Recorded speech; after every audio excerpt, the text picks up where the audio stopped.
ये सच्ची घटना है जम्मू कश्मीर के कुपवाड़ा सेक्टर की। इंडियन आर्मी के 15 जवान अपने मेजर के नेतृत्व में हिमालय की ऊंचाइयों में बनी आर्मी पोस्ट जा रहे थे। अगले 3 महीनों तक उन्हें ऐसी आर्मी पोस्ट में रहना था।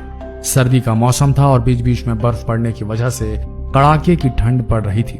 इससे इन बर्फीले रास्तों पर सफर और भी मुश्किल हो गया था। सफर के बीच मेजर के मन में ख्याल आया, काश एक कप चाय मिल जाती तो बड़ी राहत होती।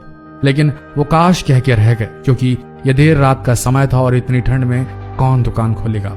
1 घंटे ऐसे ही पैदल चलने के बाद ये काफिला सुनसान में बनी छोटी सी दुकान के पास रुका, जो कि चाय की दुकान लग रही थी। दुकान पर ताला पड़ा हुआ था। मेजर ने कहा, जवानों, चाय तो किस्मत में नहीं, थोड़ा आराम कर लो यहाँ पर। सेना की इस टुकड़ी ने करीब 3 घंटे पहले सफर शुरू किया था। उन्हीं में से एक जवान बोला, सर ये चाय की दुकान है, हम चाय बना सकते हैं, बस ये ताला तोड़ना होगा। आर्मी मेजर सोच में पड़ गए। ये तरीका तो गलत था, लेकिन ठंड में थके सेना के जवानों को 1 कप से बड़ी सहायता मिलती, ये सोचकर उन्हें हाँ कह दिया। किस्मत तो उनकी साथ थी। दुकान में चाय बनाने का सब सामान और बिस्कुट के कुछ पैकेट भी थे। फटाफट गर्म चाय बनी। चाय बिस्कुट से तरोताजा होकर आर्मी के जवान आगे बढ़ने को तैयार थे। मेजर ने सोचा, उन्होंने दुकान तोड़ी है और बिना दुकान के मालिक की आज्ञा के चाय बिस्किट लिए हैं, लेकिन हम कोई चोर मंडली नहीं है, हम तो इंडियन आर्मी की सोल्जर हैं।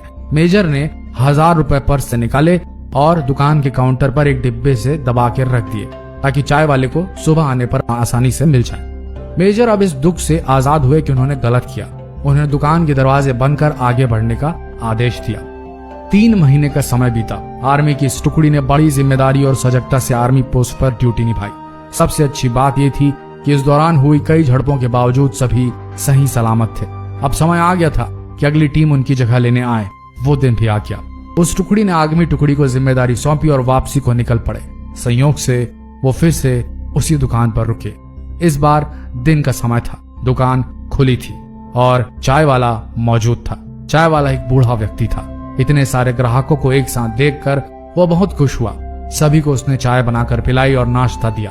मेजर चाय वाले से बात करने लगा, मतलब वो कह रहा था, कब से ऐसे सुनसान जगह पर दुकान चला रहे हैं आप? बूढ़ा अपने अनुभव और कई कहानी को बताने लगा।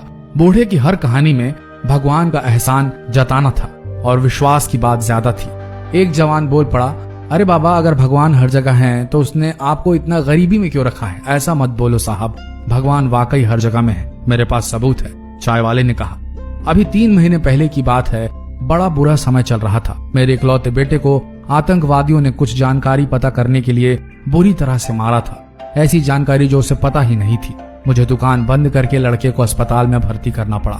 दुकान कई दिन तक बंद रही और उधर दवाइयों, इलाज के खर्चे के लिए मेरे पास पैसे खत्म हो गए थे।